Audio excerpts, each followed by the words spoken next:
Bukan berarti kemudian ketika nanti kita mempelajari syirik kita berubah menjadi orang yang ketus. Kalau kemudian bicara kasar, enggak lah, orang yang akidahnya benar, terpancar dan tercermin, omongannya pun menjadi baik. Tapi yang jelas kita harus paham tentang tauhid.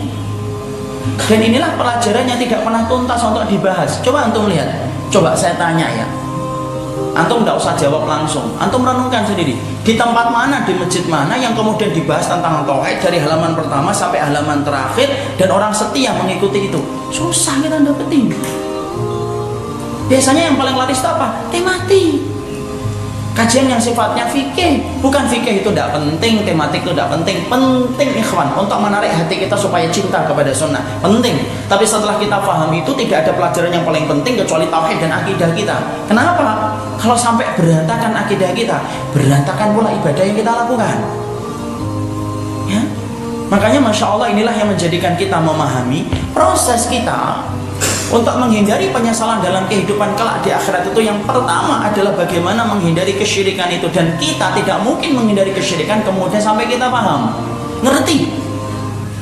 Dan orang yang paham tentang akidah itu belum menjamin, orang yang belajar tentang akidah belum tentu menjamin bahwasanya dia belajar, belum tentu dia menjamin bahwasanya aplikasinya itu benar. Kadang-kadang belajar akidahnya benar, aplikasinya gagal. Kenapa? Aplikasi yang paling berat dalam mengamalkan ilmu itu akidah.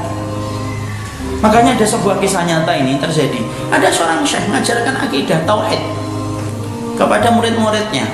Kemudian berkutat kepada masalah syirik, nggak nambah-nambah. Murid-muridnya kemudian pada protes kepada syekhnya. Pada protes sama syekh, kita udah di halaman ini, tidak nambah-nambah. Kapan kita nambah halaman? Karena kami itu belajar bukan hanya di halaman ini aja, mesti banyak halaman yang belum kita pelajari. Padahal tidaklah syekh itu berkutat pada halaman itu karena syekh itu melihat bahwasanya halaman itu halaman yang paling berat untuk diaplikasikan dalam hidup. Apa itu? Menerangkan tentang syirik dan berlepas dari kesyirikan sebagaimana Nabi Ibrahim. Antum tahu kan akhi, Nabi Ibrahim itu ujiannya berat banget. Antum baca nanti di dalam tafsir Imam Ibnu Katsir dalam surat Ibrahim. Nabi Ibrahim itu ketika beliau memerangi kesyirikan yang dilakukan oleh para pembesar-pembesar kerajaan yang hidup di dalamnya Nabi Ibrahim itu ketika dibakar, antum harus pahamnya, kayu yang ditumpuk untuk membakar Nabi Ibrahim itu tinggi setinggi rumah. Dan kemudian Nabi Ibrahim dilempar dari bawah. Itu Nabi Ibrahim. Para ahlu sirah itu menyampaikan bahwasanya api yang melalap Nabi Ibrahim itu, saking gedenya api itu, kalau ada burung yang lewatin asap tersebut mati langsung, terbakar jadi hangus. Itu api yang membakar Nabi Ibrahim. Dan antum paham, ketika Nabi Ibrahim berlepas dari kesyirikan saat itu, seluruh masyarakat yang dipimpin oleh Namrud semuanya sepakat untuk membenci Nabi Ibrahim. Sampai Imam Ibnu Katsir menyebutkan tentang satu riwayat tentang nenek tua yang hidupnya di pinggir hutan, buta. Ketika satu waktu dia mendengar hari eksekusi Ibrahim untuk dibakar, maka kemudian nenek itu menangis. Ditanya sama keluarganya, apa yang menjadikan kamu nangis, Nek? Karena sesungguhnya hari ini Ibrahim dibakar. Lalu yang menjadikan kamu sedih itu apa? Yang menjadikan saya sedih karena saya tidak bisa nyumbang kayu untuk membakar lebih dahsyat Ibrahim itu. Tidak main-main itu Nabi Ibrahim. Makanya berlepas dari kesyirikan itu, itulah yang menjadikan akhirnya kita ngerti bahwasanya itu dimulai dari perjalanan kita untuk kemudian mengkaji ilmunya. Karena sesungguhnya tidak ada perkara yang paling kita khawatirkan yang pertama kali kecuali kesyirikan. Itulah yang menghantui dalam pikiran kita ketika kita tidak berlepas darinya. Nasihat anak dan nasihat kepada antum, pahami sesungguhnya orang yang ngerti tentang tauhid belum tentu dia bisa mengaplikasikan tentang tauhid itu dengan benar. Kita kembali ke syekhnya tadi. Syekhnya ngerti pelajaran untuk berlepas dari kesyirikan itu berat, makanya dia berkutat, dia nyampaikan terus, nggak nambah-nambah. Maka kemudian akhirnya syekh itu kemudian ditanya sama murid-muridnya, bosan murid-muridnya ngulang kata-kata yang sama. Syekh, kapan kita nambah? Syekhnya kemudian berkata, ya sudah, aku uji dulu ya. Nanti kalau sudah diuji, kalau kalian lulus, baru kemudian naik ke bab berikutnya dalam masalah tauhid. Wah, murid-muridnya senang ngafalin apa yang harus dihafalin. Syekhnya akhi tiba-tiba datang di esok harinya, kemudian tergopoh-gopoh syekhnya. Syekh itu guru besar, syekh itu mengalahkan dokter akhi kalau dalam literatur pendidikan di Timur Tengah. Kemudian tergopoh-gopoh syekhnya. Ketika tergopoh-gopoh, kemudian syekhnya bilang kepada murid-muridnya, ada orang masuk ke sebuah rumah, ada orang masuk ke sebuah rumah berduaan, laki-laki dan perempuan, dan saya tahu mereka belum nikah. Langsung murid-muridnya kemudian menyisingkan baju, kemudian bawa pentung, kemudian ngomong ke syekhnya, ayo kita datangi itu syekh, kita gerbek supaya mereka tidak melakukan tindakan zina. Syekhnya kemudian mantuk-mantuk, dia diam, sudah kifu, cukup, sekarang duduk. Hari berikutnya syekhnya datang, tergopoh-gopoh persis sebagaimana yang kemarin. Kemudian syekhnya itu ngomong, tadi itu saya melihat ada orang melakukan kesyirikan kepada salah satu pohon yang dikeramatkan, dan kemudian mereka meyakini bahwasanya itu bisa mendatangkan manfaat dan mudarat sebagaimana Allah. Murid-muridnya santai saja dan berkata, tidak apa-apa, biar mereka mendapatkan hidayah nanti satu waktu. Syekhnya kemudian ngomong, marah, buka kitab tauhid kalian kembali dari halaman pertama. Fashiltum, kalian telah gagal belajar tentang tauhid.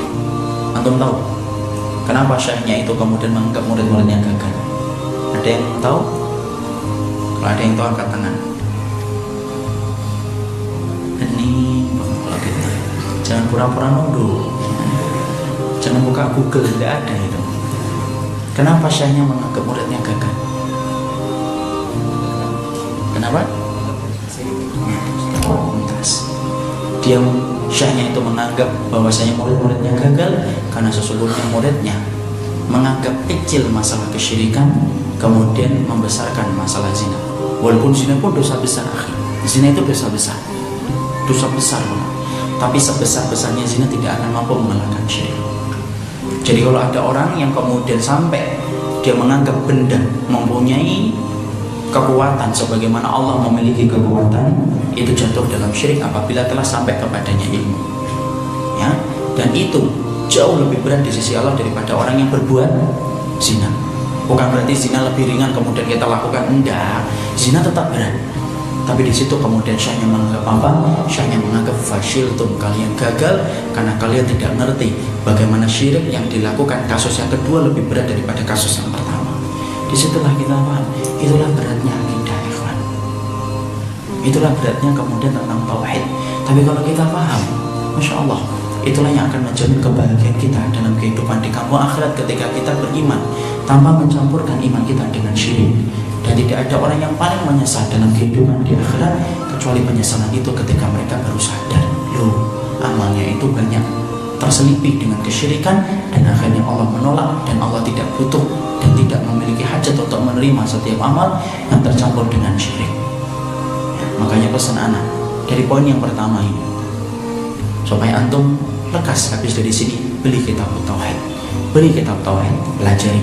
Dan saya sampaikan, belajar tauhid itu tidak bisa sendirian. Belajar tauhid itu harus dilakukan bersama dengan orang yang berilmu. Barang siapa yang belajar ilmu sendirian, rusak pemahamannya.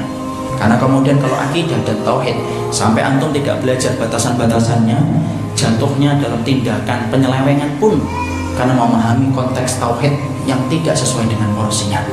Antum jatuh bisa menyebabkan kita jatuh dalam sifat khawarij. Antum bisa masuk kepada sifat murji'ah, dan dua-duanya itu bukan pilihan. Makanya ketika belajar tauhid terus diiringi orang yang berilmu. Makanya Al-Khatib Al-Baghdadi sampai mengatakan, "Man kana kitabuhu syaikhuhu kasra khata'uhu." Siapapun yang dia belajar ilmu dari buku tok, tetapi dia tidak memerlukan dan tidak memiliki pendamping, maka sesungguhnya pasti banyak salahnya daripada benarnya. Jadi saya ingatkan, cari kemudian yang mau belajar di kitab tauhid, lihat bagaimana orang yang mengajarkan, punya mumpuni dalam ilmu atau tidak. Pelajari dari halaman pertama sampai kemudian halaman terakhir terus, dan kita amalkan sesuai dengan apa yang kita tahu.